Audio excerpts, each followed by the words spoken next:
Still no word yet, though, on the jersey. So if we found the Putin ball, will get the jersey. Yeah, it's a little less likely now that we're going to find that jersey. I'm telling you, Putin's getting the jersey for Edward Snowden returning to America. All right, thank you, Christine. That's Christine with the news. Well, Eric that's the news. Mangini, Thanks for stopping by. The Herd former Line Jets and News. Browns head coach, former defensive coordinator nicknamed Manginius, who's actually, Christine, he's losing weight.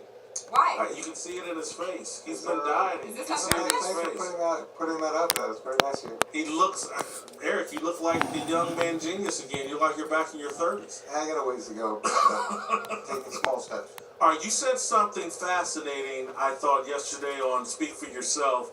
A point I haven't seen a lot of people make, and I haven't seen anyone make it besides yourself. Gave me something to think about. Jimmy Garoppolo, if the Patriots were to trade him, that should be a big red flag potentially to everyone else. If Bill Belichick has someone he's identified as a franchise quarterback, you don't think Bill Belichick would be willing to trade him? No, I don't think so at all. And I don't think Bill's made very many mistakes, especially in the quarterback area over time. So remember his biggest one, or his biggest decision early was to cut Bernie Kosar, diminishing skills. So he brings in Vinny Testaverde. Kosar goes and backs up in Dallas. Vinny actually takes the Jets to the AFC Championship game. Then he trades Drew Bledsoe. There's a #1 draft pick. Okay, Drew had an okay career, okay time in Buffalo. Yep. You know that was a plus decision for New England. Then you get Matt Castle for a second, and then you get Ryan Mallett for a sixth. So where has he missed? And he's got 42 years of coaching experience. He's got the most information of anybody on Garoppolo. He's seen him in meetings. He's seen him at practice. He knows his strengths. He knows his weaknesses. If you think he's a franchise quarterback and you're sitting on a 39-year-old quarterback, it's your obligation to do everything you can to keep that guy, to have that succession plan in place, not just for yourself, but also for the organization. And I'd say anybody that's going to trade with him, it's buyer beware. If Tom Brady were sitting in this chair that I'm sitting in, one, our ratings would be up, but two, he would argue, no, man, I'm going to play another 4 or 5 years. That's why Bill's willing to make this trade. Well, look, Tom may want to play another 4 or 5 years. Now, whether he plays all 4 or 5 years for the New England Patriots, that remains to be seen as well, and maybe that'll work out. But he is fighting time. He is fighting percentages. He is fighting history.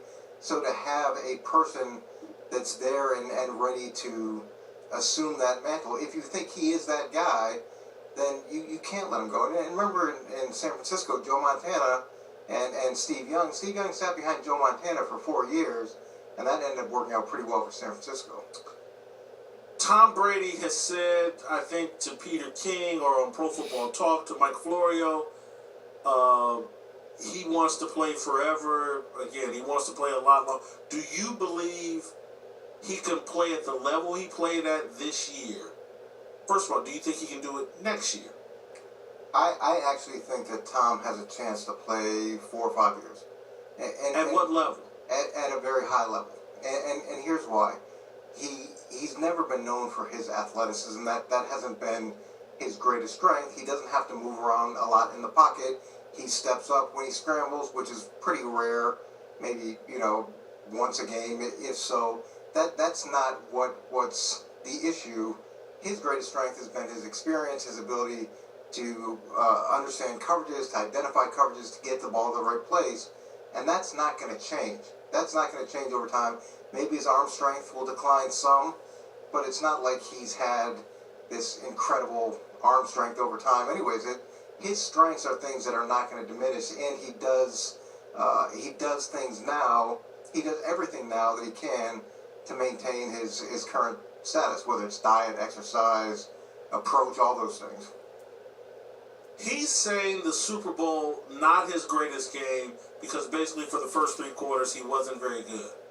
As an evaluator of offensive personnel, of quarterbacks, why couldn't I say the first 3 quarters were the real Tom Brady at age 39, and the last quarter and a half was a guy that dug deep. But I think the first three quarters are what we're going to see more of next year rather than the last quarter and a half. Well, I would ask you why you think that, and have Simply you seen, because of age. But have you seen you didn't see that pattern over the course of the season, where every single game was start slow, finish strong. To me, he didn't play as well as he could have played in the early part of the Super Bowl. And look, you got to give Atlanta some credit too. They played really well in the early part of the Super Bowl. Everybody wants to place it all on Tom, but give Atlanta some credit for the things that they did defensively that caused them problems. Now, the issue for Atlanta is they didn't have a second pitch. And when you don't have a second pitch for Tom Brady, you're going to be in a lot of trouble. I would say that if you look at his body of work from last year, there's nothing that says this is an arrow pointing down situation. My position would be, I love Tom Brady. It sounds like I'm trying to diminish him. I'm not. I'm just trying to be a cold-blooded evaluator. If that had been a 65-snap football game for the Atlanta defense, the conversation about Tom Brady would be completely different right now. I hate to put you in some hypothetical situation because no one really likes to talk hypotheticals. But again, if it's 65, Atlanta's defense wore out to me more than Tom Brady and the New England offense elevated. I think it was just too many snaps and the Atlanta defense fell off a cliff. I didn't see them as wearing down as much as playing the same thing over and over again. And this is a classic example of enthusiasm versus experience. They go in at halftime, we're going to do what we do. The things that we did in the first half, they're great. We just got to keep doing it. It doesn't work with Tom Brady. It didn't work with Peyton Manning. You better come out and show him something different, because in the second half, you could see he found the matchups he liked. They found the route combinations they liked. He did a much better job of identifying when they were going to change coverages. He picked up the pressures better. You can't go into halftime against Tom Brady, and Dan Quinn knows this. He was with me in New York. We played New England a bunch of times, and come out and not expect him to produce at a high level. It doesn't work. It didn't work in the Super Bowl, and it hasn't worked everybody who plays him up to that point. And it won't work next year either. We're joined by Eric Mangini, former Bill Belichick assistant, former NFL head coach. Tom Brady said in this Pro Football Talk or Peter King interview, I can't remember which one, doesn't care about being the greatest of all time. Says that. But in private emails released 2 years ago because of Deflategate, he compared himself to Peyton Manning, said he's going to have a stronger finish. You know Tom Brady. Does he care about being the greatest? I don't think he cares about being the greatest right now. In those private emails, maybe it was a function of he's incredibly competitive, and at that point, comparing himself to Peyton Manning, that's who he's consistently compared to. The thing that makes Tom so great is there is an element of fear. There is an element of insecurity. There is that element of, I was a 6th-round draft pick. And to me, fear is healthy. Insecurity is healthy. Those things are healthy because they allow you to do things to make sure that you stay at the level you're at. As everybody else is heaping praise on you, as you've got money and you've got fame and you've got success, it allows you to wake up in the morning and work the same way, because you remember you were that kid that was drafted in the 1st round. You were the kid that everybody doubted. And fear and insecurity, those things are good things. Now, 10 years from now, he may be sitting on his porch talking to his kids and take the time to say, hey, yeah, I was the greatest ever. But that's not going to be who he is now, and that's what helps him continue to play and continue to play at a high level. You said something interesting. As a coach, I want you to address this.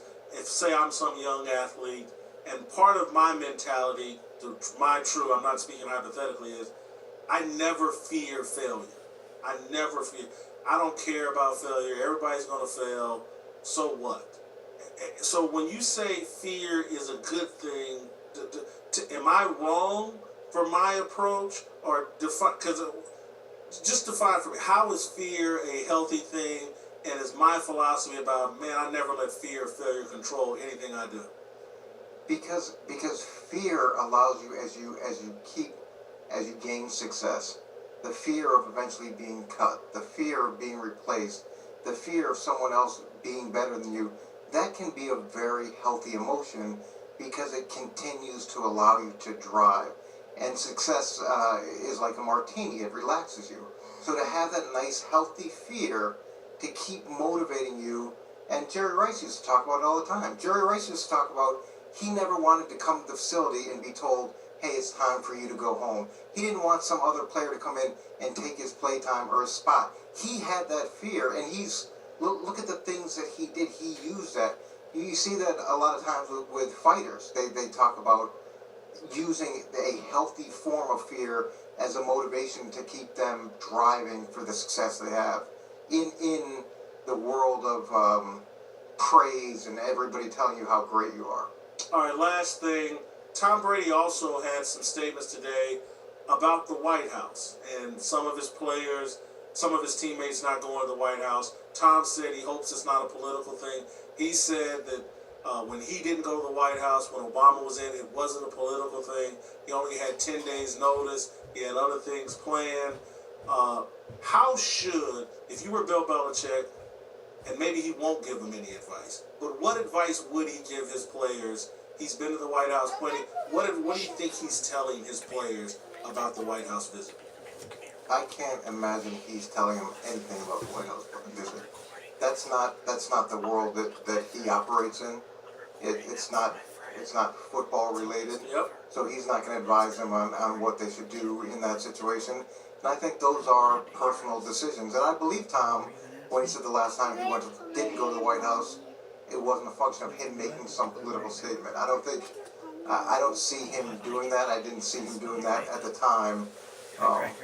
But this isn't a situation where you're going to direct your players as to what you think they should do. The season's over. This is something that's typically a very nice perk of winning a Super Bowl. And if you decide that you want to go, great. If you decide you don't want to go, great. Show up for OTAs on time. You just heard it here first.